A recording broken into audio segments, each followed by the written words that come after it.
Reality's Edge with Doc and Buddy will teach you how to contact the beyond, and maybe a little further.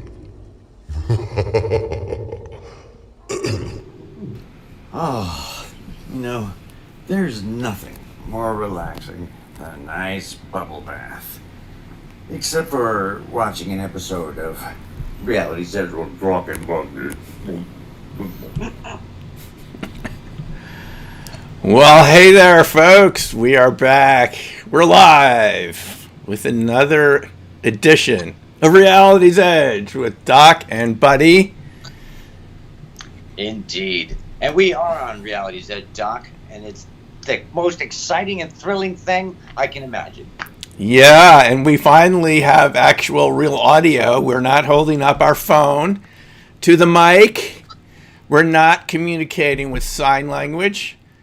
No. Or even Braille or telepathy. We're actually using good old-fashioned Silicon Valley technology, which is really quite a miracle that this is even capable. I mean, I couldn't have even imagined this a couple decades ago. You know? It's unbelievable. And even today's episode, every episode, there's been interesting things, but today, this new system with the eCam and Skype and it just looks so great. There's no lag. I think this is a great opportunity for us to have a good show. A nice foundation. and Thomas, here we have Thomas, Jules, and Case for Infinity so far. Hi, guys. Nice to have you with us. Welcome. Thomas says, and Buddy's finally centered in the middle of the camera. Oh, we can... Oh, that's nice. We used to do interviews like that, Buddy. You would be sort of off halfway there, and as we say, it was close enough for government work. But not for Reality's Edge. We have a higher standard here. I was just worried about COVID. I wanted to be 6. I see. He's doing social distancing, folks, on here just to keep a little away from the mic so we don't remotely get the COVID. Non-local COVID, it's conceivable. It could happen. Non-local COVID. Well, if healing is possible, then anti-healing must be. Anti-healing, yeah. Now, remote influencing. I have to tell you, I took Lynn Buchanan's classes in Alamogordo. I went down there twice. Oh, boy. And he talked about remote influencing. He always told us it doesn't really work unless the person's participating with you. You can't do any mumbo-jumbo. It works if the person really believes it and goes along, and then they're susceptible. If they want to just slough it off, nothing will happen. But there are a lot of cultures that do believe in this, and we've heard about these, and people really do succumb because it's in their beliefs, and a doctor can do that too. You can go into the hospital and get a diagnosis. Deepak Chopra has talked about this a number of times, where patients have gone in and they put the wrong label on the door, and they got the death counseling where they came in to remove a pimple. Yeah. And they died that night because we believe doctors, we believe authority. In fact, this is a whole big topic, Buddy. This is a whole huge topic about who do we believe. And if you believe these people, you'll manifest whatever they really say. And a lot of people, I'm not putting down doctors, but we sometimes have too much faith in any sort of authority.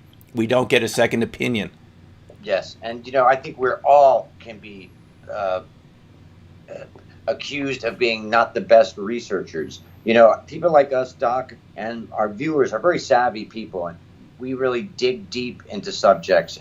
But there's others that, as long as it appears on some sort of mass media, they'll instantly believe it. They'll get the catchphrases, and you can't break them out of this belief system. There's a reporter who I've been speaking with for a few months, and does not believe in UFOs. Does not believe that they're extraterrestrial.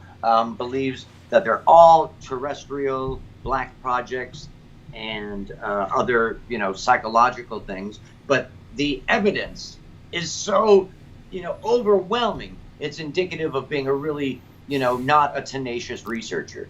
I mean, we can name the top cases with multiple military witnesses and radar confirmation and all that stuff. So, some people are just locked in that way. Thankfully, we're very open-minded. No, it's remote viewing teaches us to be open-minded and accessible. Open and also skeptical even of your own noise, not even to believe your noise. Yeah, and it's so important to not come to premature conclusions, you know? Hey. Yes, absolutely. Yeah. I disappeared there for a moment. You did. Right. I got nervous. I thought we were going back to the bad old days. Oh, no, don't do that, buddy. Now you're really scaring me. Now I'm thinking we're going back to the phone call. Anyway. Folks, before we get going, we have a lot of exciting topics. And man, it's so interesting just talking about this. Buddy, these are such important topics. It's the most important thing we can say to any of you is do your own research, come up with your own conclusions. I don't believe anybody, not even myself, until I really looked at, over time, not like in a neurotic way. But anyway, look, so first of all, folks, for anyone, I don't know, we're doing our RV class this weekend. I don't do them that often, the live RV class. Buddy actually came to Boulder, it was so cool, Buddy, when you came in the way that, before COVID, right before COVID hit, you were there. And I've done a couple classes with you. And I've said it a million times, you're the only person who teaches true controlled remote viewing, the Ingo Swann style and the methods, and so much of the stuff that I learned just fixed problems for me. And my accuracy and all sorts of things improved from that. Just simple things like, advanced perceptions, and you put it up on a show. Sometimes when you're doing a viewing, something's nagging you from during the day, or something's hitting you strongly. Yes. And you want to get that clear, sublime, subconscious, information. But this thing is haunting you. So you don't have to fight it. You accept it. And you take it and you put it up on the shelf. And then you continue. And then later on you come back and reflect on it. And those things, a lot of that stuff makes a big difference. Because we are skeptical, we're self-skeptical of our own thoughts. Is it, don't stress about it, take it. No, absolutely. Oh, yeah. That's all Ingo. That Ingo was the one who came up with that. I think it's huge. I don't know why there's still people who say it doesn't work. People in the RV community said the only thing that works is the ERV system. Look, that's BS. Jules is here. I don't know if you saw that session that Jules did just from these coordinates I give out every week. Jules came to my Coeur d'Alene class. We had a lot of fun up there. A couple of years ago when, we did live classes, we had a great time. I met Julie for the first time. Well, she's been doing some of these coordinates that I give out, not every week, but, often. And I don't know if you saw this, but it was a picture of an old clock from the 1500s in medieval Germany. Did you see that? And she got the... Yeah. Oh, my God, I was so blown away. It was so perfect. It was the nested crescents. I like, wow, Ingo would have loved seeing that. And people don't get that this is real. That's not luck. Jules is great. She's got the talent. She's been working on the skill. And she's been working on it. And, I've enjoyed... meeting her and just her brain power, and we can learn from everybody. It was just incredible. Every time I see one of these sessions, it's like it blows me away. Like I feel like my whole day was worth it. That's how excited I feel when I see someone do that. It's not like I talked to her. I didn't even call her on the phone. You couldn't have subliminally detected my vocal. It's a bunch of coordinates over Twitter. There's no communication. I don't say anything. That's it. And it's people, numbers. Just a bunch of numbers. The target's sitting here in a folder. We have one for this week too. But anyway, folks, if you know anyone wants to take class, I'm doing the online Zoom class, and we've had some good results with that one. If you know anyone, just feel free to have them. Let me know. We still have room for a few people this weekend. Now, I can't recommend it enough. Oh, thanks, buddy. I really was very, very beneficial. Very, very Buddy, you were the first Zoom person I ever had in the class. We did a hybrid class right before COVID. I believe it was end of 2019. Yep. It was late in the fall, and you showed up by Zoom. Yeah, we had a person. We had a couple people, I forgot how many people we had, and you showed up by Zoom. We had the camera set up. Anyway, folks, I'm just saying this because, yes, Jules, we are talking about you. We're talking about you, Jules. You were there by Zoom, and you got these excellent results. What was one of them? Oh, it was the skydiver. You were Can't remember. 3,000 miles away. It was a skydiver target. You did it. We had the people in the class, and you also had the person coming out of the plane. It was a skydiver. So you were the first Zoom person, buddy, before we were just doing the pure. It was the hybrid class before we were banned from traveling, from speaking, from getting together. For good reason. I'm in favor of all these. I think Michigan looks like a total disaster right now. If any of you live. And I would consider myself to be, I'm not trying to brag, but an advanced practitioner, let's say. But I always go back to square one. And I took your first level class, and live and in person, and the basic stuff. When you go over the foundation and you keep yourself open, if you get too cocky, you could be great, and being cocky doesn't matter. But I think it's so important to go back to the fundamentals again and re-examine how you do everything. And so every year I'm trying to do that real, take a real basic class to keep my skills sharp. And this stuff's amazing. I remember one with the live class that I was at where it was a school of fish, and I, drew, and it looked just so much like it, and the fish and the blue. I mean, it was just like, boom. When you get those, what did Ingo call it? Like a 20 champagne? That was called the 8 martini. 8 martini. Lunch. The 8 martini. Wasn't that it? Yeah, you're right. That's it. Yeah. You get such a result. Because Ingo always believed on quitting on a high. Yes, that was what he believed. And I'm going through Paul Smith's book, and he says they did that initially. They weren't sure if it's absolutely necessary. But Ingo did believe if you have a really great result, take the rest of the day off from viewing. I think it's so important because subconsciously you're training your mind on success. And your subconscious mind is feeling confident and happy as well as your conscious mind. So when you come back again, you're entering with a positive framework. If you quit on a down, when you start the next time, you may have a little bit of self-doubt. So that's such a brilliant observation on his part. Yeah, he just added so much to this. I still feel like all his contributions haven't been completely recognized. No, it'll take a long time, I think. Every time I think I'm having a weird experience, Ingo shows up in my mind, and he says, this is what he said, they're not weird experiences. It's normal. They're normal. They are subnormal. That out there on the street pointing down to Bowery and 4th Street and Bowery, that's subnormal. It's so... It's normal. It's so such a challenge for us to get our minds around.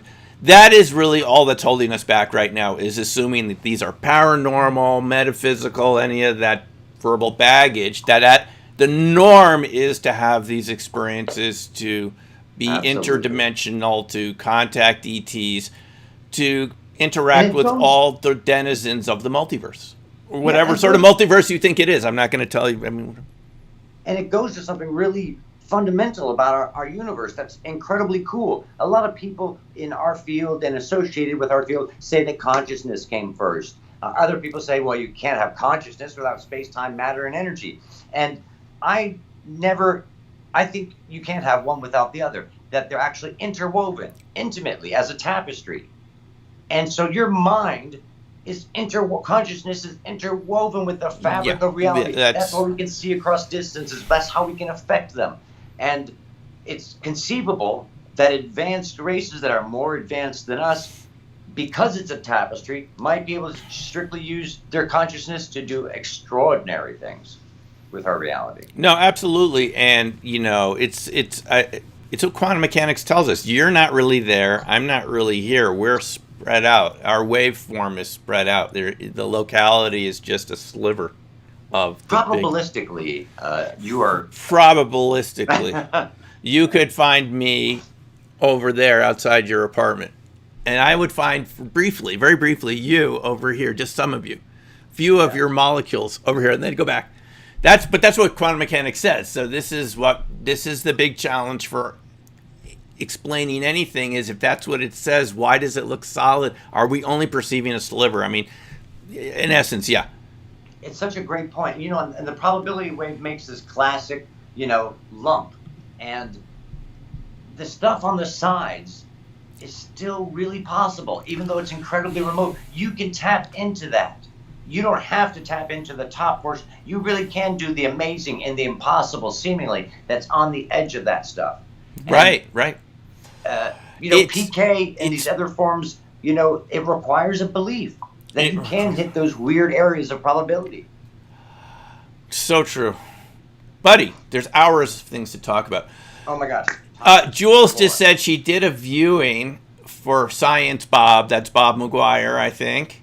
Oh, cool. Our former, former Intel person that's now on Twitter a lot and keeps pushing all of us to keep moving forward because he says he's seen a lot of these photos that we're just seeing now. I saw this a couple of years ago. And Jules said you did a viewing for him. That's cool. On Spaced Out Radio. Oh, cool. Spaced Out Radio. SOR. Way to go. SOR. Way to go. Yeah. Love SOR. So one more Ingo connection here.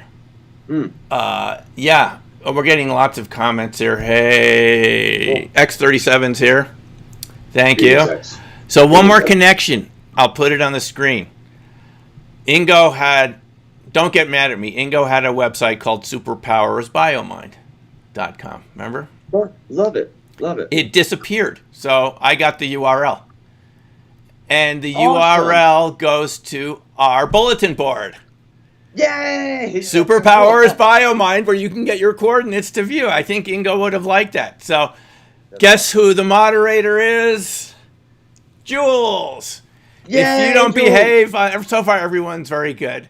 And there's two sections. I just want to remind people there's two sections to the Opening Minds Forum, which we're just going to put up the link here, Superpowers BioMind, in remembrance of Ingo. It was his website, and I looked at it. I was just going to check the link from my site to make sure all links work, and it didn't go anywhere. I thought that's unacceptable. Superpowers BioMind cannot disappear. And now it's alive again, going to CRV coordinates the way Ingo would have done it. So you can imagine. So there we are. Superpowers BioMind is back up, and it goes to our forum. And Jules is the moderator. She can do anything she wants. You got to be good. She can edit, she can delete, she can ban people, and she can say nice things, which she mostly does there. So thank you, Jules, for being the moderator of our forum. So that's how you get there. Superpowers BioMind. It was a great site, buddy. Ingo had all his stuff up there. And as often happens when people pass on, or if you don't have the money to keep paying for it, these things disappear forever. Yeah. And this was a really great site. So it hasn't disappeared, at least in spirit. Yes. So, it's good. It's almost, criminal to have this knowledge erased. These websites and the incredible information. It really borders on not going to happen if I'm around. It's not going to happen if we're around, buddy, because we're going to keep talking about all this. So Mick is here. Hey, Mick. How you doing? Thanks for joining us. So, folks, we have so much to talk about in just an hour or so, plus any questions you have.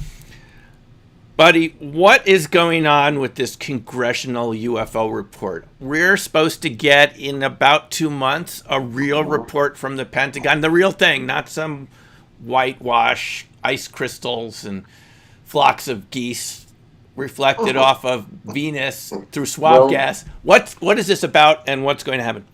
Oh, Doc, I hate to, deflate the possibilities. Please do. But I predict, and I've got multiple different sources of information and basic logic that says they're not going to tell us about the full craft they have. They're not going to tell us about the big, large chunks of stuff they have. They're not going to tell us about the biological specimens that have been acquired. They're only going to admit that it's a real phenomena, it's happening, it's displaying very advanced technologies. They're going to frame it as if it could be a foreign nation, and that needs to be researched to make sure it's not. And they're not going to make any huge steps like saying it's like what we know, that it's an advanced civilization that's not humans. They're not going to tell us that. And you have to. The reason why is a really simple, basic one. You know, when you talk and you listen to Luis Elizondo or Chris Mellon or many of the different people who've been involved in this stuff, they will try to present it in a way that's it furthers. It's like dipping the toe in the tub first. They want us to get familiar with the reality of it. That there's multiple military witnesses, radar confirmation, all that stuff. Some new cases may come out, some information about repeat locations and stuff, but they're not going to say what we know is the truth, that these are advanced civilizations visiting us. So they're not going to bring out any little ETs for us to see on camera?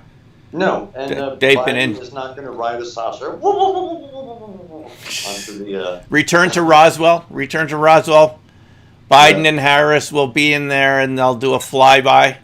That's not what we're getting in our Pentagon report.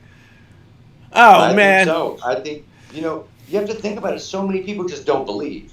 And it's such humongous ignorance to presume that there's not all this life out there and they couldn't have known about us. Of course, there's plenty of people who say that distances and times work against us, but we know what we've seen. The evidence is overwhelming. Even if you just strictly count the military witnesses, there's so many amazing cases. Oh my God.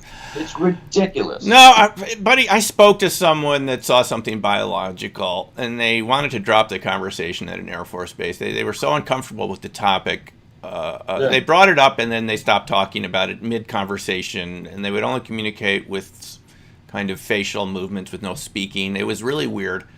And they're embarrassed. And I said, this is long. No, can't talk. No, don't ask. No, can't talk about. It's like, I didn't bring it up. It's like you get there and it's like reality denied. John Alexander's, but reality denied. It's just, no, we can't go there. And such important information. And they're, I made some predictions a while ago, and they're all coming true. That there'd be a bunch more fleets, there'd be these geometrics, there'd be a lot more interaction. You did okay. So I have to give Buddy credit here. A couple of years ago, when we started doing this, when he and I started talking, it was about 3 years ago. Yeah. 2018. Yeah.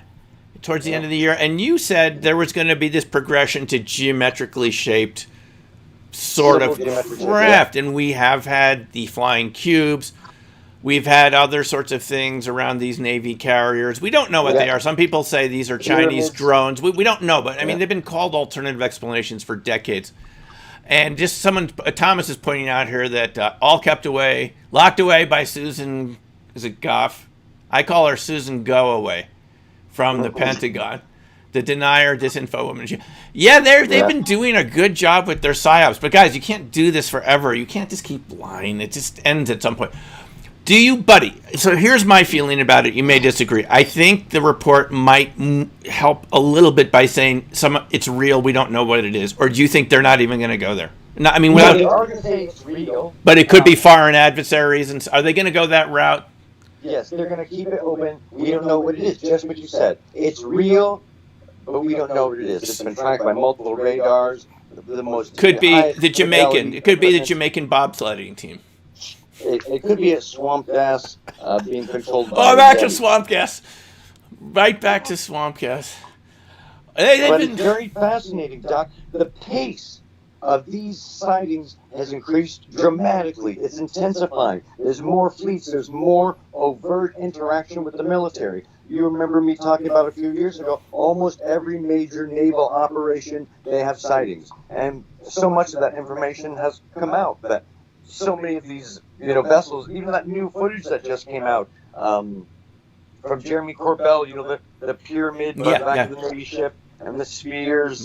And it seems like the intensity has picked up, and that's very foreboding. It's very fascinating what's happening and why. I don't know if you remember, me and the head of an aerospace company met a being. And he saw it first by Galileo Park. Oh, right. You mentioned that one. You're bringing that back. I was trying to forget about that. Yeah, me too. It's shocking. Yeah. So, Doc, this subject, remember Luis Elizondo said that his direct boss was a evangelical and attributed these things to Satan. Oh yeah, the Collins elite, the so-called fundamentalists within the government that think they're so primitive. It's so anti-scientific and anti-everything that we stand for, which is to really look at reality and go to the edge and kind of see if you can make any sense of it. I mean, even RV is a type of way of making sense of the edge of reality. Not saying we totally understand exactly what's happening, but you're processing it. We can't just walk away from the edge and say it doesn't exist. That would be like not looking through Galileo's telescope. That's not who we are. That's not who I am. It's not who you are. It's not our audience. We're going to make progress on this, and it's going to happen with or without the government. Listen, if those guys don't want to cooperate, we will do this through crowdsourcing, through self-funding. We will just create it ourselves. We don't need the government, any government. No. I'm not just saying the U.S. I mean, governments are increasingly becoming less important in the flow of information and power. Yes. I mean, look at the rise of cryptocurrencies. You increasingly don't need them. We can do it ourselves. But I hope that they come along, because I think if we all work together, we could be a lot of fun, make a lot of progress, figure out who our neighbors are in the galaxy and the multiverse. I mean, wouldn't it be fun to wake up every day and know you could really interact with beings that you have never actually directly encountered? I mean, what a thrill that would be. Absolutely aspiring to young kids. You've spoken about this, and this keeping it hidden is not in the national security's best interest. Revealing that we're being visited by advanced craft will exhilarate young minds, will spur all sorts of scientific investigation, and the answers are going to, this is a whole new world. It's a Galileo moment. It's a Galileo. We are living in a Galileo moment. I like that, buddy. Can I use that phrase? Please, it's all yours. I have to just tell people, I like to read old UFO books. I get a lot of pleasure of reading the older books when people take the time, journalists, to really investigate. So this is one I found on a shelf in a Boulder bookstore. It was actually owned by someone from Colorado MUFON. Oh, wow. Yeah, and Judy Ridlin, librarian at Colorado MUFON, had a library, and she was the librarian for Colorado MUFON. I guess at some point when they donated all. But anyway, it's so much detail about these early cases from the 60s, including Dexter, Michigan, where Hynek coined the term swamp gas. Dexter, Michigan wasn't one night. There were several nights, including the Hillsdale College, where another school sighting. Oh my gosh, another one. Like Westfall and Brookhaven and Ariel School, another school. And the one in Miami, yeah. Yeah, exactly. The one in Miami, that was the Crestview case. Yeah, there's so many of these school cases. Well, this is another school case at Hillsdale College. 70 to 80 students looked out the window and saw these things hovering, moving around. Wow. And then there was a third location. People saw craft. They saw the lights blinking in between saucer-shaped things. When Hynek came up with swamp gas, not only was it just bad or just inadequate, it was totally inadequate because of several nights of sightings in the whole area. That area, it would have been west of Detroit, and northwest, north, southwest, and then to the south. 3 different sightings. So anyway, folks, it pays to do your research, because you might realize that you really didn't know very much about some of these cases, and that someone actually took the time, this was Mort Young, to really investigate this as a journalist with an open mind. A real open mind, not for these sound bites we get on TV, 2-3 minutes, interview Chris, what do you think, and go on to the next. They really spent time, and how much evidence there was, how many witnesses, and we've never heard about it. And all we heard was Dexter, Michigan swamp gas. I didn't know how much there was to the Dexter, Michigan, Hillsdale sightings, but it was another case where these visitors showed up by a school and hovered for an hour or two, scaring the heck out of these students, just like all these other school cases. I mean, there's a pattern here, buddy. There's a pattern. Yeah. The 2 locations that they seem to be very interested in is, of course, anything that has nuclear power or nuclear weapons. which includes, as I've been talking about for a while, submarines. There's been a lot of nuclear submarine incidents and weird stuff, but also kids. The school phenomenon is really fascinating. And one such an important point, I never hear any of these high-end people who are briefing Congress, Luis Elizondo, Chris Mellon. I never hear any of these guys or anyone in Congress, or very few people talking about initiating a communication program. You know, the first country that starts a real communication with one of these advanced races is going to lead the globe. Oh, yeah. Oh, no, folks, this is very serious. It's huge. Are we going to be behind on this and let other countries just interact and we're behind some sort of iron curtain? Yes, and if Russia or China, who are deeply investigating this topic, if they start and successfully continue communication, if they know the protocols to go past the two flashing lights that, is UFO history is filled with people with flashlights, flashing it once and the UFO flashes once and they flash twice and the UFO flashes twice. But the communication breaks down right there because we don't know what to do next. But mimicry is one of the most basic forms of communication. They're communicating with us and they expect us. They're taking time out of their missions to try and communicate. And I think that would be such a priority, is to try this communication program as opposed to framing them as a threat. It's like what we teach our kids. Don't fight first. Try to talk first. Try to communicate first. Yeah. We're doing the opposite of what we teach our kids. And this stuff is, I've got so much, thoughts about it, and it's exhilarating. At the same time, so many emotions come out in this stuff. So your brain is firing so many different synapses and so many different brainwaves because it's such a stimulating topic on so many levels. Well, all of these institutions, buddy, are afraid of losing control, whether it's the science institutions or any of them. They don't want to lose the narrative, and they will. They are going to lose the narrative if the rest of us move forward. They don't control disclosure. They don't control it. The only thing they can do is to create disinformation and limit the FOIA requests. I'm really appalled that they actually look over these FOIA requests, and people like Susan Goff actually says, well, she's the final person that looks over the FOIA before it's released. You're not supposed to be editing the FOIA request. You're just supposed to follow the law and release whatever declassified. You're not supposed to spin a narrative around this. I mean, they're not even supposed to be using that against U.S. citizens. All of that PSYOP stuff, from our legal point of view, it's legal to use against other countries. It's definitely not legal to use against the people that are paying your salaries. What would be the point of that? And you can also be sure that Congress is not getting all the information. We like to think that all the different, agencies and groups and will, just disclose everything they have, all their information. But it's not going to happen. Congress is not going to be, maybe some select people will be briefed on some of the higher end information that we have covered. Yeah, right. There's a classified version, buddy. Remember, there is a classified version that we won't see.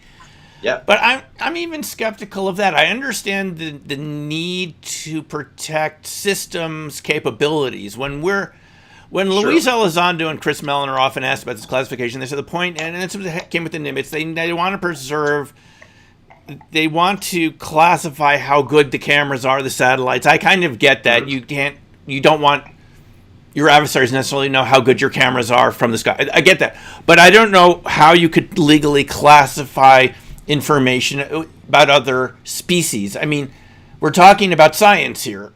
Well, they represent a technology, and that technology that they represent could have massive defense and military implications. But like everyone already knows about this stuff. Russia and China and all the adversaries and major countries know about this stuff. So they're only keeping it from the people, not from and you can feel it, buddy. Can't you feel it? This whole thing feels to me artificially dumbed down. Big time. It is. I know. I remember going to school, the types of discussions we had in classes. We would read something and we would critically look at it. And, there are different points of view. We don't seem to do that anymore. It just seems to be these very superficial narratives. And It's weird. And they think but that we can't handle the truth, the real truth. we can handle it. We're handling it right now. Here's the news, folks. There are beings around you right now that are watching you. They are not visible. They can see everything you do. They can come into the house. They can pretty much read your mind. It's no big deal. They've been around since we've been here. There's no point in being afraid of them. Yeah. It's They're there. less and They're less visible full of. as they get to the surface. Yeah. They're here. It's big deal. Exactly. And just look at their actions. They haven't blasted a city. There's no, major destruction. It seems to be that they are warning us about all these different things that, could be our own detriment. Of course. We should have a friendly attitude. We should try to communicate peacefully. And it's interesting. I've had some communications with a high-ranking person in an agency. Right. So you were telling me the 3-letter agency, buddy. Yes. What did they tell you? A very high-ranking person. Are you working for them? No. Okay. I'm a Ronin. I'm always Ronin. Okay, go ahead, buddy. And there's a lot of different discussions. And of course, I'm very conservative about information I share and da-da-da. But anyway, it got to a very fascinating topic, and that is post-biologicals. And that simply means when a race like us, we are slowly transitioning into a digital species. I had the Google Glass for a while, and I could connect to the internet, do phone calls, do everything right here on my head. Our phones, all this stuff, what it used to take, remote viewing to do, now we have webcams. We can see across the world instantly. We can call instantly. We're turning into a digital, species ourselves. But imagine all the positive implications, the irresistible qualities that going digital and going hive mind and going post-biological offer a being. Immortality, limitless data, experiencing, living, and seeing through other beings, second-generation life forms. And this person I was speaking to, said something that I believe, and I know many people believe, is that they wouldn't send the primary species and risk them on a little craft flying across, the universe, or even in a big mothership. They would create post-biologicals, a secondary life form. It could, based on the need of the mission, and they could avatar, live, and experience through them. So the Greys, and a lot of people talk about the Greys being a artificially created species, right. And no one really talks about the tall whites being artificial. And this person that I was speaking to believes that almost all are post-biological. There's no reason why. There's so many bad reasons to send a primary species. And it makes perfect sense, of course. So when we see these craft and these beings, the primary species most likely is going to be something very unfamiliar to us. Interesting. I've never actually thought about that before, believe it or not. It most likely would be a post-biological, highly intelligent digital species. It could even be like a giant, cube with insane amount of data in the form of light inside, doing all sorts of things. And then it sends out its von Neumanns and experiences through the secondary life forms. Wow. Interesting.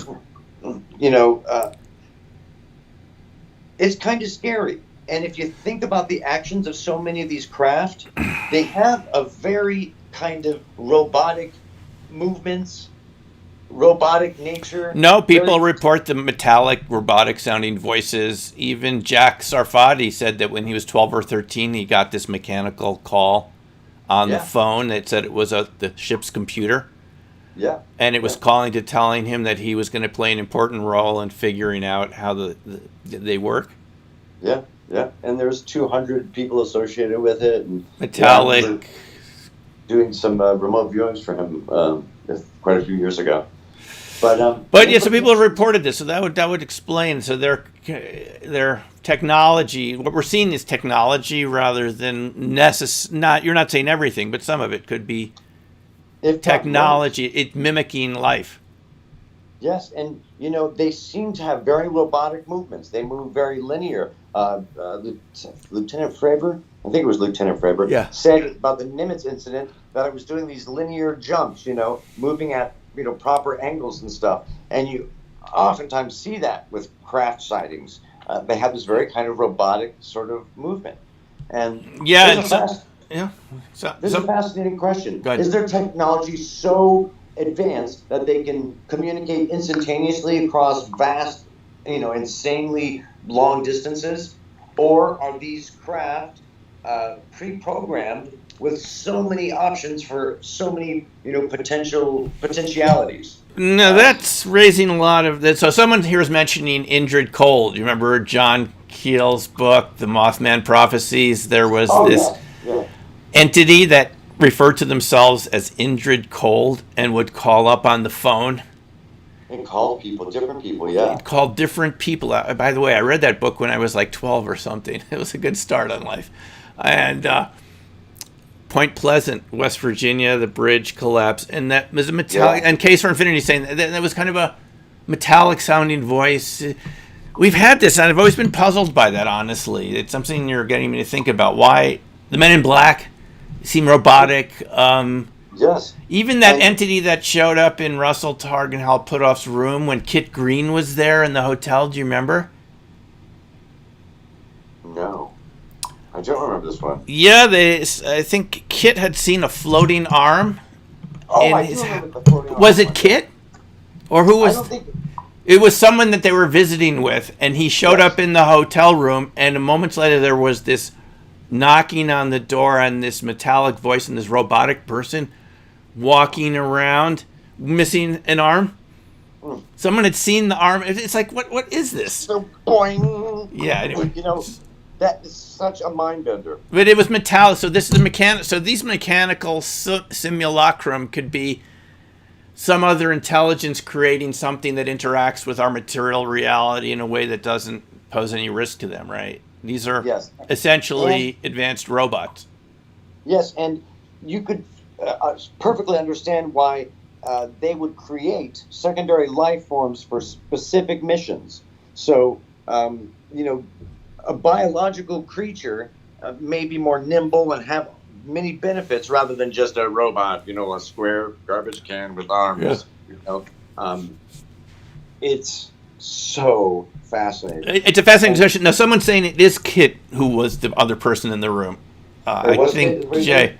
By the way, Jay said a few moments back with our conversation, there's a little delay here because by the time it goes through the whole internet system and there's a censor in YouTube or something, it's a couple minutes late. But he's saying there's funding involved and resources, and obviously in the cover-up. This is obviously true. But so that's interesting. That's an interesting. So this idea came to you from someone that works for a three-letter agency that. No, I've had this. You know this person Really for a long time. So this is inside information, folks, directly from the inner sanctum of the intelligence community through Buddy, and you've been allowed to talk about this with us. Yeah, I'm not going to mention names, but I was stunned that I got that information. Yeah, I thought it would be a lot more candy coated, and I wouldn't get some really real information. But also because in a way it's a theoretical discussion. I think maybe it was justified that way, but there's a big problem. They don't know how to communicate. And the only way they can initiate contact is by really not initiating. It's by going to repeat visitation locations that have been well established. Malmstrom, Lawrence Livermore, all these places that have had a lot of repeat visitations. Right. So much so that Kit Green was, that article from the Silva Record about all those soldiers that were sent to Kit because of their brain damage from radiation. And, some of them were aerospace scientists and special forces bivouacked at repeat locations. So they're staging scientists and, special forces at locations where they know that the craft are going to come back to at some point. And, they're getting irradiated. I don't know if those are really truly ET or if those are, it sounds so dirty, and messy that you would think an advanced civilization would be a little cleaner than that. But this stuff is so important and it's so fascinating and it's just freaking thrilling. It's like, RV, all this stuff, whenever something happens, it's just so surreal and wonderful simultaneously. Yeah, definitely. People are mentioning here plasma-based animals. Sure. And there's all different forms of life, and that's probably going to be the big one for us, buddy. I think it's a good discussion. They're different forms of life. Maybe they're not exactly biological like us in the same way. There's hybrids, and how are we going to interact? We might as well get going on this national discussion. I mean, big time. It's way overdue at this point. This is what we need to kickstart our innovation again, is a challenge, right? Yes. How do we deal with this with the values that we believe in as people with our different backgrounds And I think we should behave like we teach our kids to be. Yeah. Not to fight, to judge people based on their actions and their character, not on their appearances, and not reacting on fear. The implications of what's going to happen when this stuff is revealed. This is far bigger than Galileo's, revelation that the universe doesn't circle. No, it's bigger, and it's been expanding since Galileo. And why stop the party now? Don't stop the party. That Pitbull song. Party. Don't stop the party, boys. It's really this thrilling. Leads us to our next topic. Thank you, Sunsaber, for bringing up Pons and Fleischmann. Cold fusion. Cold fusion is back, and it's not coming from government labs or anything. I mean, it might be. The team led by Bob Greenyer, I guess he's part of it, Martin Fleischmann Memorial Project. They're based in Prague, Czechoslovakia. I've been putting out a ton of videos. I know Julie's been watching these. They have figured out what is going on, and it was all crowdsourced, buddy. Self-funded, crowdsourced. Going all the way back to Tesla, these exotic vacuum objects, which form what some people call itonic clusters. Essentially, they figured out what's going on is under certain conditions, the electrons will pack together and lose their identity as individual electrons and just become one big electron with all that energy. When you get these plasmas, these exotic vacuum objects, it has its own properties, and it's able to transmute matter. It has a dark mode where it becomes invisible. And it does some really interesting and strange things. Besides generating energy, you can find evidence in the experiments of elements that shouldn't be there. The only way they could come is from some sort of transmutation process. It's magnetohydrodynamics, basically magnetic monopoles. Now, I've been reading about magnetic monopoles, and people say, well, Paul Dirac talked about them. It would basically mean that things are quantized electrically, basically in chunks, not linear. That's what Paul Dirac said in the 30s. And he said there are these things just like you can have electrical particles without a negative and a positive, just negative or positive. You could have magnets that are either negative or positive charge. And everyone says, that's theory. They don't really exist. I've been reading about this. There's no magnetic monopoles. Wrong. Big time wrong. It wasn't. They didn't discover it. It started with Tesla. John Hutchinson attempted to reproduce it, and he did. Winston Bostic, who worked for the U.S. government with nuclear weapons research, reproduced what he called galaxies in a test tube. Same thing. Magnetic molecules. These very little particles that are clusters of particles that have different properties when they're clustered together than when they're separate. It's not that hard to understand. And then Kenneth Shoulders, who Hal Puthoff worked with, he wrote Evo, A Tale of Discovery. In fact, so here's the point, buddy. And everyone who's listening, there's been a whole lineage of research around cold fusion starting from Nikola Tesla all the way back there. You've seen the pictures of the balls of light. It's called micro ball lightning. And they have discovered how it works, what you need in the lab. You can just go to the MFMP on YouTube. Bob is just a total saint here. He believes. I'm presenting this because it's the other point of view that we never hear here that much in the U.S. They've said it should be open sourced. Everyone should have access to it. Yes, there are people that want to weaponize it, but we will neutralize them because everyone will have access to it. Boom. He knows governments have already weaponized it. It's called electricity bombs. And they won't share it it's classified. But they've rediscovered how it works, and they're just sharing it openly.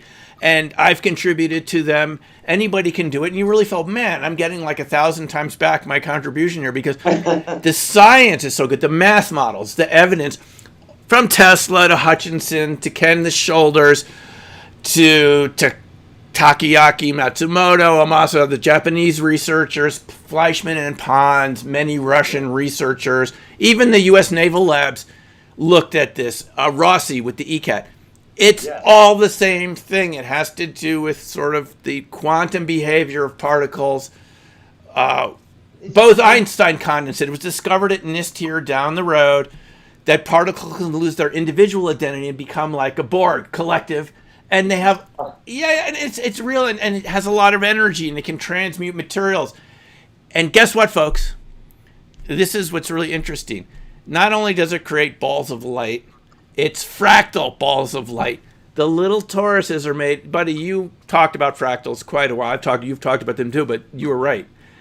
The toruses are made of smaller toruses and even smaller toruses. And its harmonics is a key. Exactly. It's harmonic. Yeah, go ahead. These harmonic resonances. And a really fascinating thing is when you talk about a group of atoms or a group of people who get in a cohesive state, right? They get into kind of a superposition. And Pear Research Labs found out that cohesive groups affected random number generators the most. Right. So even groups of people, consciousnesses, can kind of form this cohesive, harmonic... And create our own exotic vacuum objects right from your body. Yeah. Every time you get a static shock, buddy, when you touch a doorknob, that's not just static. It's a mini Evo. It's a mini ball of light because when you look at it, it tunnels through things. It leaves tracks that Bob Grenier and others call strange radiation. You can see these under an electron microscope. They've got a lot of technology. It shows these little strange tracks. And he's shown the video of these little things that you think is a piece of dust. And all of a sudden it goes boom and creates this little... on the electron it goes boom track and deforms.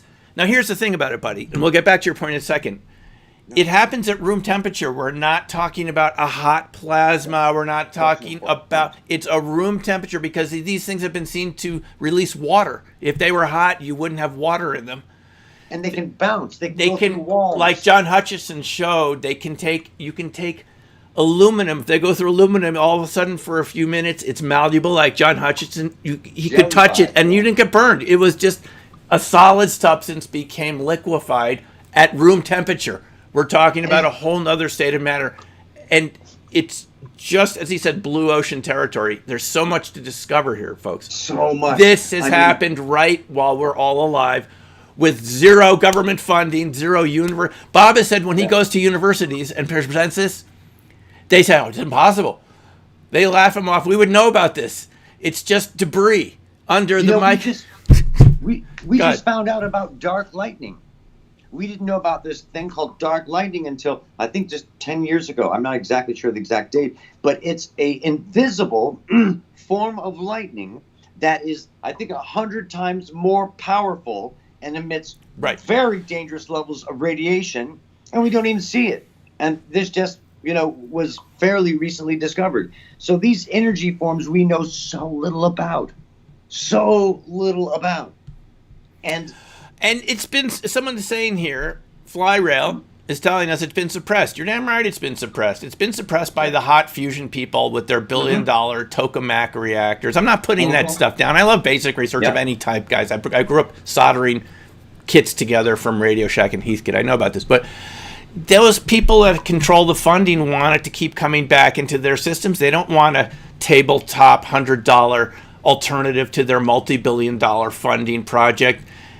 Nobody wants that, and this is what we've all been suffering from. But the point is, buddy, yes, you are correct that we can get together with groups with the right resonance and create the same effect. Yeah. People can, objects can. The universe is made to be alive and like resonant. Exactly. And it's there. But the best thing, buddy, is we don't have to wait for anyone to give us permission to do this. Exactly. Bob keeps saying, and he's so correct, we don't have to wait for the government to say you can study this now. We're just they do it with their own. They order this stuff from different supply companies. Guess what? You can create EVOs with ultrasonic cleaners.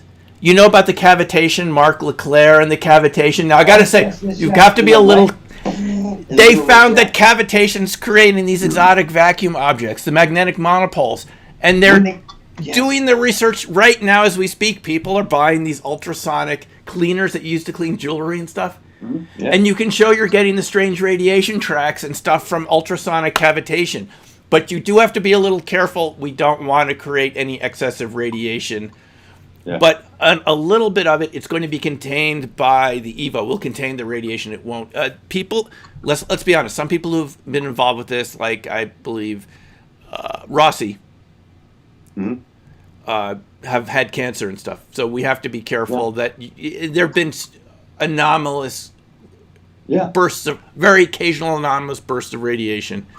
Yeah. So, I mean, but it's important. These EVOs, guess what? Okay, one more thing I'll say, folks. I'm going to do a video about this, but these EVOs are so negatively charged, they go down wires and create mischief.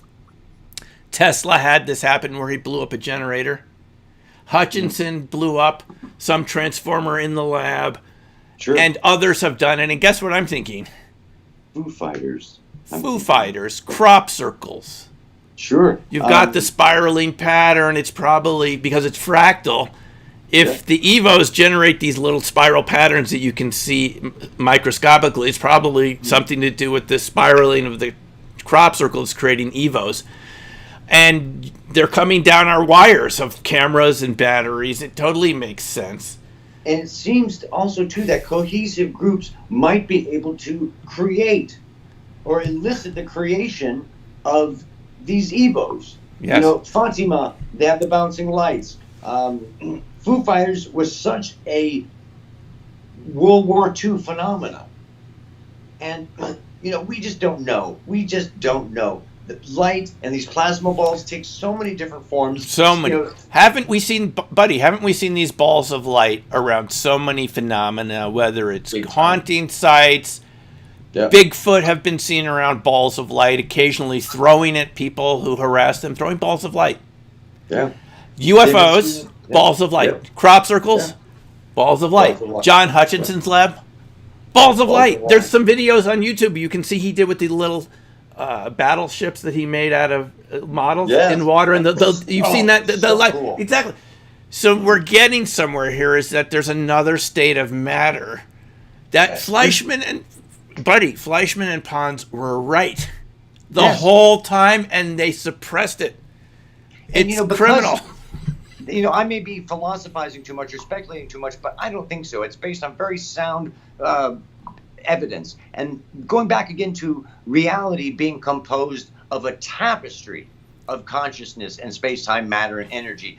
Consciousness should be able to affect things around us and create EVOs. And, you know, Hutchinson did. And there's no reason why a more advanced civilization can't create EVOs that have control and have data and information in them. Even Michio Kaku said consciousness could be sent through laser beams. And light is a great way, an amazing way to store data. So we just don't know. And the wonderful thing is we know as time passes how much we don't know. It's just growing. And that's what we need, buddy, is that sense of wonder. It's what RV shows us. Any of these topics, folks, whichever one you like the best. I've dabbled in some of them. I study some of them. Buddy, you've had your own interest in different phenomena. You do some of them too. But I think the common denominator here is what you're saying. It's a sense of wonder. It's not that we're just at the beginning of the discovery. We don't even have a clue of how big our own universe is. It's when we huge. isolate It's and huge. individualize ourselves, we take us out of the symphony. But when we are groups together in harmonic resonance with, a group of CE5ers, craft appears. And it's all about this kind of resonance and harmonics. I'm glad you part of the oneness. Yeah, no, I'm glad you brought that up, buddy, because I've heard a lot of negative things about Stephen Greer recently, even by some people that are listening to this broadcast right now. I won't mention any names, Thomas. But the point is, whatever you think about him as a person, it doesn't matter. The fact is, I've been out with him, and we have seen things that I can tell you he didn't. He had no way to create the brilliance of those objects that we saw in the sky. It's not just him. It's a group of people anyone could do it. You get a group of people together, and you bring them together, and if the resonance is right, it attracts phenomena. It's an interactive universe. I think I know someone who created this fractal interactive model. Buddy, who's that? I don't know. I think it was us. And it really is, Doc.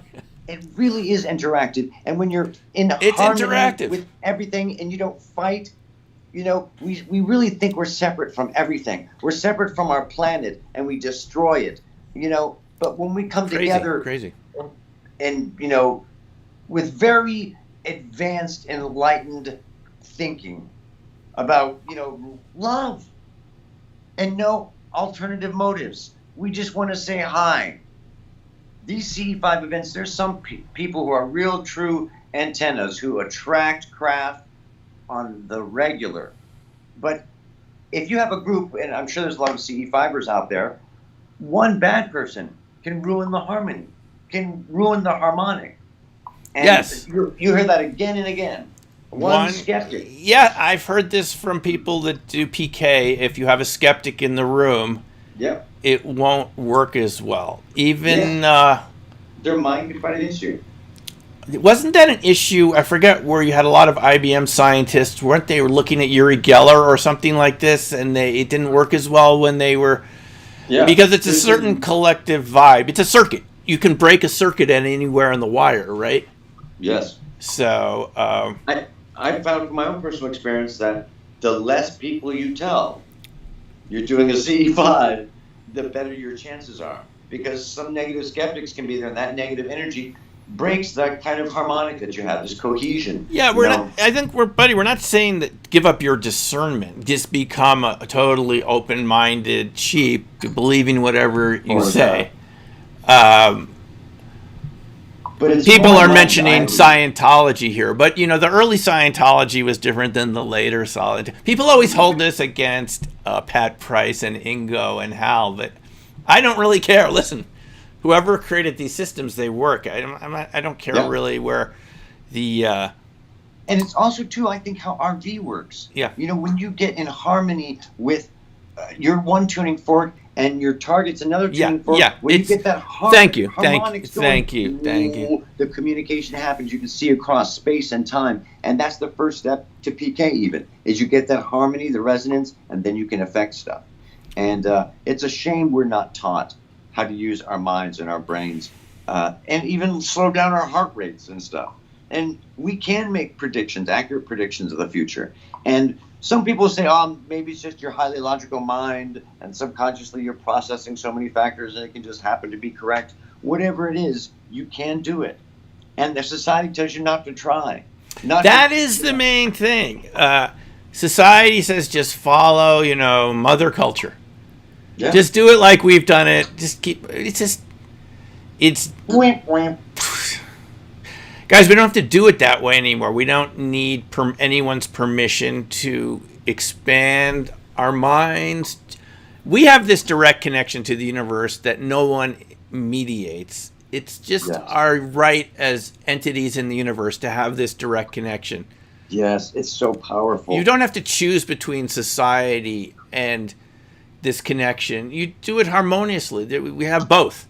But we can't always believe everything we're told. We have to go on our own experience. And our experience tells us it's a magical universe where you do things that you were told were impossible. I wasn't ever told that you could view something in a folder that you hadn't. Who was ever told that? But it's real. Exactly. But kids are told you can't do that.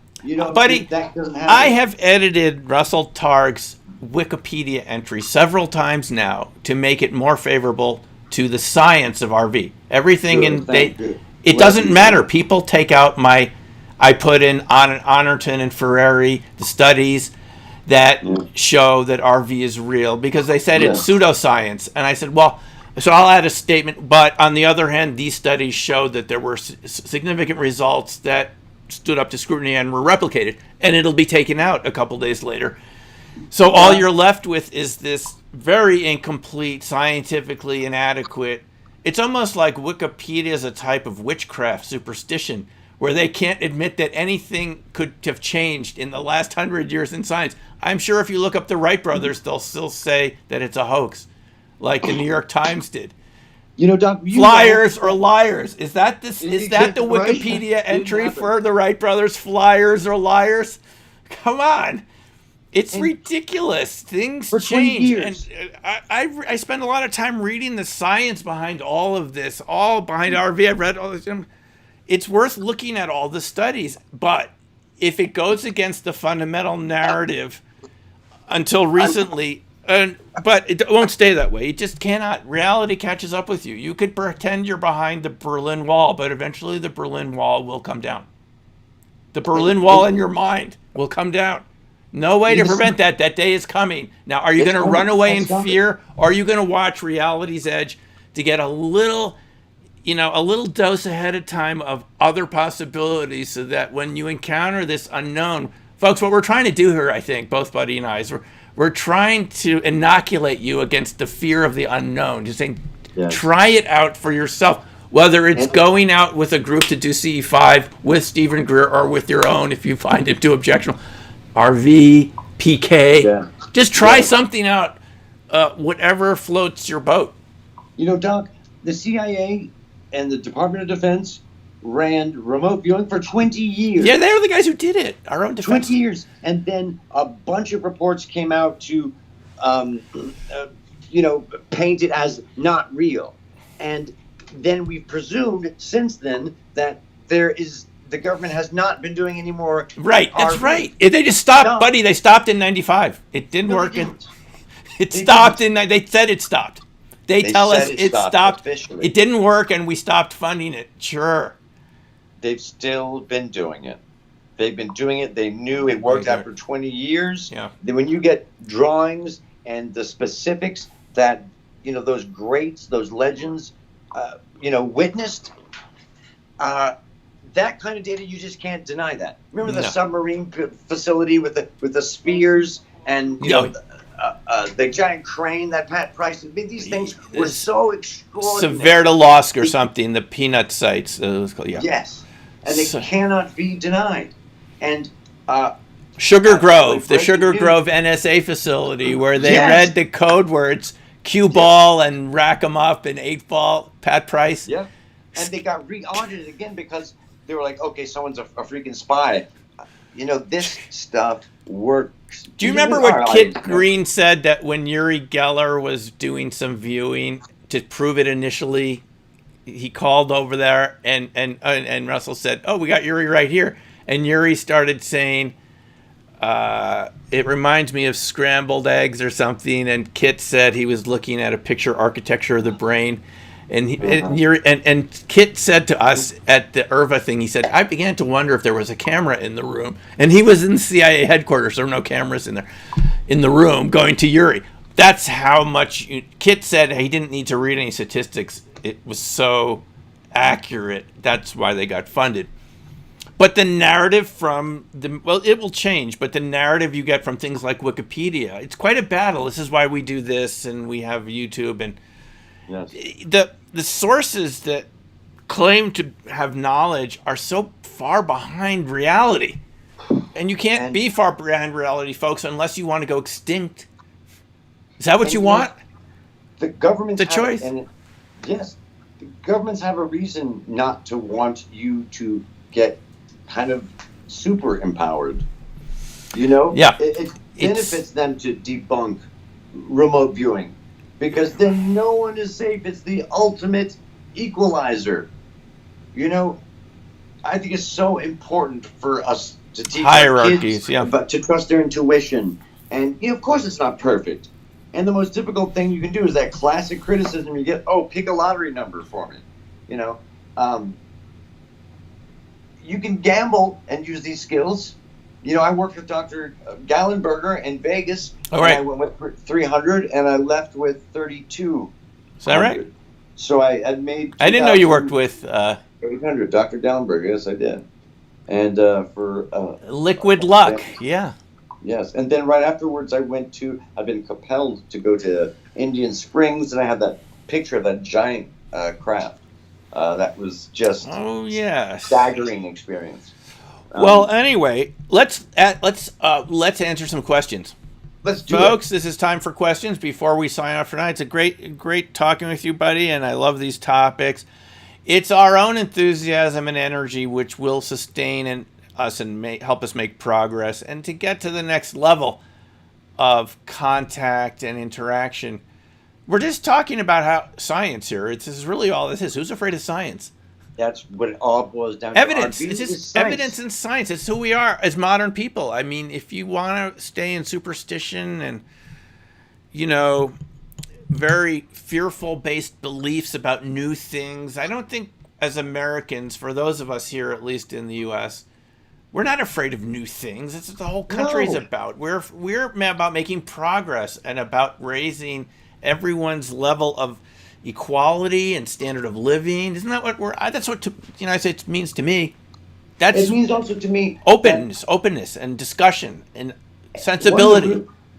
One of the really important things about disclosure also too is it gives us an opportunity to reflect on ourselves as a whole species instead of countries and races, and how important and special and treasured our biosphere is that an advanced civilization would want to visit us and examine it up close so much. That says how special and beautiful our planet is. Yeah, it's special. And we shouldn't be ruining it by dumping all our plastic in the ocean. Yeah. Hello. Just our phones alone, they're those rare minerals that, are only in a few countries. The gangster minerals, right? The warlord minerals. Blood minerals, yeah. We can do better. I know we can do better. Every day that all of us wake up and go about our lives in a sensible, compassionate way, we prove that you can do better. You don't just have to make it into some sort of zero-sum violent conflict. There's other ways to relate. Empathy and resonance and harmony wins. Resonance and harmony delivers energy across boundaries that normally prevent any kind of communication. That's what harmonics does. Yeah. And to me, harmonics is also kind of like love and empathy and the tuning forks thing. Our people know this stuff. Yeah, we know it, and we can handle it, and we can all handle it because we all got each other. We can, all of us who are listening right now, we all communicate so many different ways. We communicate through these different new platforms, Twitter and YouTube. And for those of you, I don't use Facebook very much, but that's another way to do it. Obviously, the monitoring of this is a concern for me, privacy. But anyway, there's new ways, and we all interact together, and we don't have to put up with this silence and censorship. One last thing before we get to questions. My most recent video was again about Edward U. Condon. The pressure he was under to toe the line. He was accused of being a communist because he believed in quantum mechanics. One of the guys that was discovered quantum tunneling, they said quantum mechanics was a communist science. Can you imagine are you kidding? And he wanted a security clearance, and he gave them what they wanted. There's nothing going on to UFOs. He even said a year ahead of time that he was going to come out with that conclusion, though he couldn't publicly say that. But people were threatened, but we don't live under that anymore. No one's ever threatened me or intimidated me or told me not to say anything ever. I have never been told not to talk about this stuff. I don't think there's any limitations. It's in our minds that somehow we have to be obedient to what? This is we are the government. The government's made up of people. We have a system Yes. of representatives. But, you know, folks, it's up to us to demand openness and accountability. And going back to our first discussion right at the beginning, maybe we'll get a little bit of that in this report. Maybe not as much as we want, but at least if we're moving in that direction, we can come back and... Yeah, you know, and so many people need a toe dip into this new reality coming because it's going to shatter their little safety bubble they've been living in. You know, buddy, you live in a state where marijuana is legal now as of 2 weeks ago. Oh my gosh, I totally forgot about that. They said people were going to be running around in the streets when Colorado legalized. I remember reading editorials back then that said this is going to end badly. You're going to have people running around in the streets crazy from overdoing it on edibles. There were a few accidents, regrettably, from edibles. They didn't have the doses were too high initially. They didn't have the warning. Now it's down to 10 milligrams per, 100 milligrams max, and they label it. None of that happened. I don't see people running around the streets. It was just fake, and that's what they said about. I'm just saying this. As they said about UFOs. The Robertson panel. Well, maybe in the 50s people would have been. It's a long time ago. That was a long time ago. Yes, and the Brookings Institute. Brookings. Thank you. Be, global chaos. We've been conditioned enough. We can take it, and you know what? ET's going to be the one to give us disclosure before the government. We'll get little eeks and blippity blues. But we're making contact. I'm looking forward to interacting with ETs. I think we're going to have a fascinating interaction, and we're going to get to ride around in their ships. I'm serious, folks. We'll go for a little space rides. They'll take us back. And maybe it's not all love and light. Maybe there's some rogue elements out there, too. But we need to get the rogue elements down here and tell them we're not going to accept this. You can't just take people and do experiments without getting permission. We need to talk to them. Right? Yeah, and this is like getting the car keys. Reality. Everything changes. Reality. This is it. You're out. Better to be on the edge than to be the boring middle where there's nothing to see. We don't have to be in that boring middle anymore. It's so exciting. It's so exciting how powerful you are. I think every day I wake up, it's so incredibly exciting. All these different topics. Who knows what you're going to discover every day. Just watching Bob Grenier in the Cold Fusion, I don't know how that guy keeps creating all these excellent, well-researched videos day after day, every other day. Yeah. So much progress is being made just in the past couple of months with the experiments, different people coordinating and showing us what these magnetic monopoles, something that everyone said didn't really exist, we can see them. We can see them, and they spin around in this fractal way and so cool. Generate these little vortices and then transmute the matter, something that everyone would have said was impossible. Weren't we all taught that alchemy was just something mythical that Isaac Newton was looking for and never found? It's real. Yeah. It turns out to be real. And here's the main point before we go to questions, buddy. One more thing. It's already in nature. This isn't new. It's not like someone discovered something new. Nature already uses EVOs. Grenier has been pointing out, by the way, that the reason you have so much elements in the crust and not down in the core is because there's natural cold fusion going on, transmuting elements, and this is why you see them at the surface more than you would expect, is because these EVO reactions have been transmuting the planet at a very low level the whole time. It's been around us the whole time. In fact, the sun is one big EVO. It's a big exotic vacuum object. It's not hot fusion. There isn't enough hydrogen gas there to make it into the types of fusion you would get if it's hot. It's actually cold fusion. And Doug, in the past as a possibility, some of the most extreme experiments and been a part of whole new attempts at things affecting machines. I had to try and bend a metal bar for the first time at some point. And you have to try things and experiment and believe you can. And our abilities are so much more. You can live in a tiny remote town and figure, I'm going to go to Los Angeles so I can be connected. You can be connected wherever you are. Wherever you are. The world, wherever you are. And each of us is important. Each of us is a very unique being. No one's exactly like you or anyone. And each of us is very unique. We have a unique perspective on this, right, buddy? And we have something unique to contribute. We're not supposed to be all these cookie cutter and we're reflections of ourselves. Exactly. We're each reflections of each other.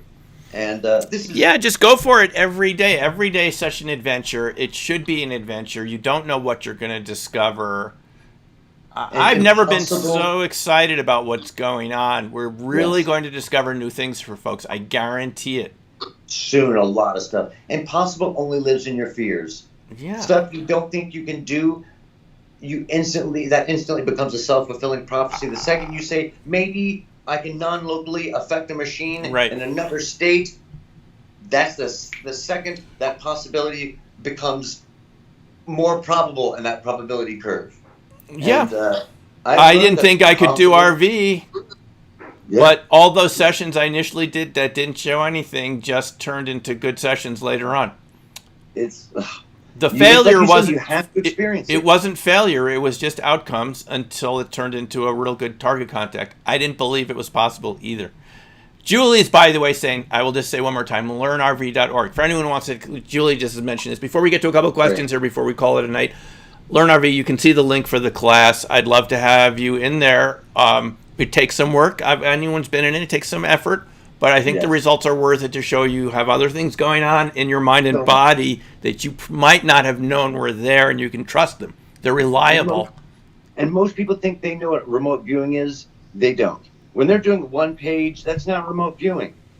Remote viewing is this very specific, controlled remote viewing is this very specific process. Yeah, it's a specific process, and it really does work. Not every single time you get 100% target, but you get a lot more than you expect, and sometimes you really nail it. Yes. And it's shocking. I've seen you just fall. How did I do that? You don't know how you did it. It's really just there's more. It's working. The universe life works. So thrilling. Let's get to some. It is, and I love it. Let's get to some questions here. We had a question way back, and just put your questions in, folks, again, while we're just closing up here. Doc and Buddy, what are your thoughts on portals? I've got mixed thoughts on them. I've experienced something that I thought could have been, I think it might have been a portal of some kind. It could have, I'm not sure. You know, an advanced technology can appear like anything it wants to, and it's so hard for us to really understand what's going on with advanced technologies. And we can project this thought on it, but I think they exist. I think that when you are of a higher consciousness level, a higher technology level, you're able to manipulate space, time in unimaginable ways. Good point. My comment on it would be that from the cold fusion research, the EVOs have a light mode and a dark mode. When they're in dark mode, they're invisible. They can be over here and then pop up again over there. It would have seemed like they came out of nowhere. They were there. You couldn't see them. So I agree with you on that, buddy. It's we don't know enough about how things really work, and the portals are words for some space-time modification. And there's also locations that I believe are, the best thing I can describe them as is exploits. In massively multiplayer online role-playing games, there's something called an exploit. It's a slight defect in the giant gaming world where you can get behind the structure of the world. Wow. You can get behind everything, behind the framework, and travel incredible distances that normally in-game would take you freaking forever to get to. And there are exploits like that on Earth and locations. I strongly believe that. There's so much I don't know, and like I've said before, and you've said before, we're unlearning more and more. You know, we're learning how much we don't freaking know, and it should be exhilarating. It shouldn't be, scary. Yes, no, it should be exhilarating. If it's scary, enjoy it anyway. I mean, it's. I have friends who like to jump out of planes skydiving. It's not my thing. The one thing about the portals, it just occurred to me, Terry Lovelace in his book, Devil's Den, The Reckoning, the newer book he had, you've heard of Terry, Buddy, the guy at the Air Force, the incident Devil's Den, they got experimented on in the triangular craft and all that. Terry's been on the show many times on my channel. Well, there was a guy, it just reminds me, who was camping at Mount Shasta because he was heard it was, it was another place in the Mount Shasta vicinity. It was a place that was renowned to be a portal. Well, all he remembered was he was camped out by the fire, he heard some crunching, walking, and he looked up and there were these little beings next to him. And then the next thing he's laying down and they're doing this stuff to him. And he wakes up 6 hours later and the fire's burnt out. he got his portal experience. He could never explain it. He didn't feel like they were mean or anything, but they were really, something really came out of there. Can you imagine you hear some crunching in the leaves and you look and it's a being that's showing up? They were invisible until they were right in front of him. That was the weird thing. He couldn't see them until they were a foot or two away. What's walking towards me? All of a sudden it appears, and then it's other friends, and all of a sudden he's lying down and they're doing this. And who knows? It's the unknown. It's part of the universe. But he asked for it. He went camped out there. He wanted an experience. That's what I'm saying. He wanted an experience. He got it. When I did CE5s in Ellenville, and after our group worked, we got better and better stuff. And several things that kept happening to the very end, which scared the crap out of us so much that we kind of stopped doing it for a while, was the rolling fog would come down the pathway. Yeah. And it would form kind of an arch. And inside the arch, there was like a glowing yellow band. And everything looked like half circles. And I believe that those half circles were actually, the rest of the circles were underground. We just couldn't see them. And there was some weird shit seen, and different people saw different stuff. And, you know, we just don't know. But if you keep your open mind to the possibility, you can ride or You keep your mind open to the possibility and take constructive, positive action to play with it. When you need to take action too. You keep your mind open and you do something. You try a PK machine. You go out on a CE5. When I went out with a CE5, I didn't think we were going to see anything with 80 people out in the prairie in Wyoming. We saw something very bright that to this day I can't explain what it was. It was really strange. I think it's really important to be positive too. Be positive. Don't. You know, if you build a nest for negativity, it will come and roost. You know, so keep everything positive. Keep it positive. Yeah. Don't buy into the fear. The unknown always seems a little scary at first. The first time I went in a pool, I remember what that was like. That was a little scary. If it wasn't for those Beatles albums that my mom promised me if I swim a couple laps, I wouldn't have done it. I got Rubber Soul. I got Sgt. Pepper's. I got Meet the Beatles. Wow. For swimming in a pool. Well, it was pretty good presents for swimming in a pool. I adore her. She's so ahead. Now, my mom, one more thing, folks, about fear. My mom got COVID. She needed a pacemaker put in last December, went to the hospital, and wanted to go to rehab. I wanted her to come home. She wanted to go to rehab, and she got COVID for a day. She got it for a day, and it went away. And that was her COVID. She's a grizzly bear. You know, she's so tough to ride. Maybe homeopathy works. I don't know. I mean, she believes in naturopathic medicine, and she took her remedies, and she had snuck in, you know, in rehab units, they don't let you take anything anywhere in the country, I'm told, because, there's laws against you bringing in vitamin C. But she snuck in her CBDs and her rescue remedy, and she got a sniffle, and she said, I didn't want to tell you. I didn't want anyone to worry. She got a couple sniffles and a little cough, and then it went away, and that was it. She tested positive for the antibodies. Everything. That's Mom. And maybe the power of positive thinking. The power of positive, you believe it, and it's so true. So please, be careful what you make fun of. It might really work. Mm-hmm. So that was dream big. Dream big, try it. Impossible only lives in your fears. Hey folks, don't let anyone talk you down. Nobody. Just believe it. You get these downloads. We all get downloads every night. Maybe we're not paying attention to them, but they're there from your your higher mind. When I was a kid, my mom used to say dreams can predict the future. You can have premonitions. And that was one of my first kind of encounters with, this psychical phenomena and this data field. The implicate order, as Bohm called it, or the monad, or Akashic record, whatever you want to call it. It's real, real, real. And if it is real, you would expect, in fact, you would predict that advanced civilizations would use it, and UFO history is replete with stories of the ETs using this consciousness field, affecting the minds, communicating subconsciously, and even phenomena following people home. Yes. Amorphous realities, magical mystery tour, as Julie says. Amorphous realities, magical mystery tour. I love that. Were there any more questions? We that do. we missed in there? One more question. A couple more questions. Okay, do you guys believe TTSA, Melon Elizondo are altruistic in motivation? Are they working for the betterment of humanity? What's your take on it? I think it's obvious that, in my opinion, it's obvious that they are. I They're think so doing the best they can. They're doing the best they can. Yeah. They're trying to deliver to the public a reality that's very difficult for so many different reasons. So they have to take the safest entry position that can appeal to the most people. And I think they're doing the best they can. If they came out and said it's definitely ETs and went really to the extreme, it would just screw it all up. I think they're doing a great job. We owe them all a debt of gratitude. They really kickstarted this whole thing. I mean, it really took people like that from the inside to come out and say the government's not moving fast enough. We have to resign. And the head of an agency about UFOs resigned because. And the third down at the Pentagon. What is it? I looked up what Mellon's title: assistant director, deputy. It's a pretty high level. This is the person that oversees all the special access programs, coordinates amongst all the different agencies. It's a very high position. It's a coordinative position within the Pentagon.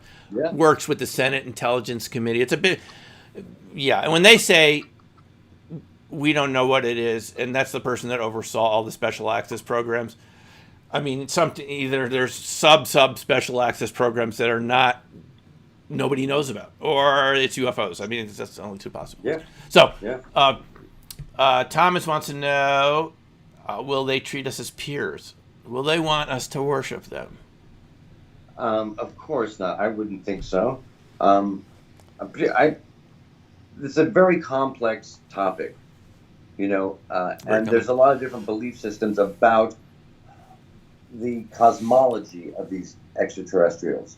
So their actions seem to be very benevolent right now, but that they're on a mission of some sort that seems to have a sense of imperativeness, and that imperativeness has cranked up. My belief is that they have been trying to preserve as much of the data as they can from this planet. When you think about advanced civilization, the most valuable thing isn't gold or diamonds or some element. The most valuable thing is data, information, and life. Is one of the densest forms of data in the universe. Right. So our planet is so crammed with data. And I'd like to be altruistic and say, the ETs are going to save us all. We're all going to go away on ships and all that stuff. Well, they're going to preserve stuff, and humanity can survive and will survive, but maybe not on Earth if we don't collectively get our ass together. And, if a global pandemic doesn't bring us together, we have to really hope that disclosure can. Right. It would do such a good job of showing us how much we all have in common, no matter what country you're from, what religion, what ethnicity. We have so much in common as humans. And all of our kids, we all love kids from no matter what country. And humanity, when we find out how big and how many other life forms huge few humans there are, and how precious humanity is. It's how precious, and all the species of life on the planet, all the special species of life that might not exist anywhere else. There are 300 estimated Earth-type planets in our 300 million, in our own galaxy alone. Yeah. 300 million. At the same, same size distance from, roughly, that's the estimate. 300 million, 20 years ago, they thought there were 10. You see the trajectory where this is going, folks? Immensity and enormity. Don't be afraid of it. Embrace infinity. Just go for it. Yes, and it's kind of the representation of this show, too, because Reality's Edge implies that there is something that's not in our safety bubble, that's not in our known reality. And that is exciting. Humans love that stuff. We love to explore caves. Some of us do. Yeah, of course. And if some of these people are going to let religion or other things prevent them, every day is unique and special, never to be repeated again. Never to be. Think of how many people you've had in your life, loved ones, family members, they pass on. Yeah. They will never be in this form again. You'll meet them, I believe, in some other form. I don't think, we really completely, but not in that form. That was unique. Every day's like that, so don't waste it. Don't waste it. Time is so precious. It goes by so fast, a blink of the eye. When you're a teenager and suddenly you're 30 and you blink again and you're 50 and you're like, what the F just happened? Remember good old Robin Williams. We wish we could have talked to him before he decided to leave us in the farm. But remember what he said is each of us is born with a little bit of insanity. Don't waste it. That's such a wonderful thought. Such a wonderful thought. And, buddy, one more comment. Thomas wanted to know, did we record this object C5 when we were out there with Greer in Wyoming? Well, this was like 1999 or something. Phone cameras were not that great back then. And I have to tell you something. When you have an experience like that, you're so startled. It's like if you've been in an auto crash or something. You don't have time to think to record it. You're wondering, what am I looking at? It's only there for about 10 seconds. It's moving across 10 seconds. By the time you process, if you had more time, you might think to take. Sometimes people do get their cameras out. It's very hard to do. In the moment, that sense of shock, you're not thinking of cameras. You're thinking, what is going on?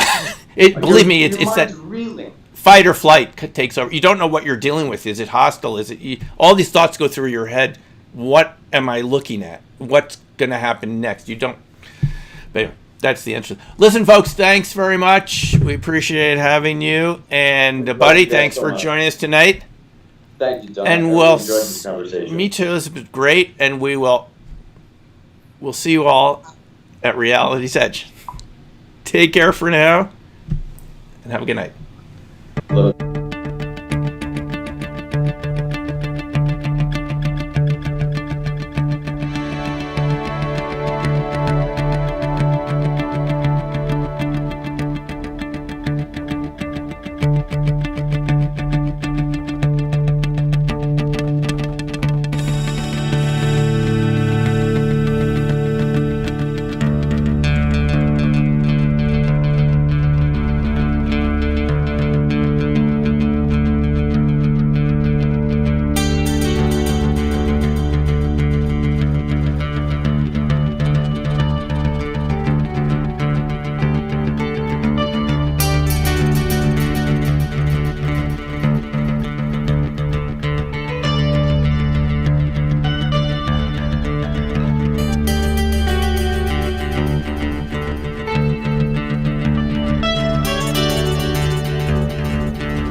Hey Doc, I know this show is called Reality's Edge, but I think I got a little too close to the edge.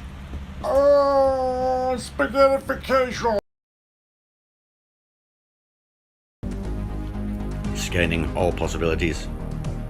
Scanning all possibilities. Data in. The most productive and stimulating use of your time would be the next episode of Reality's Edge with Doc and Buddy.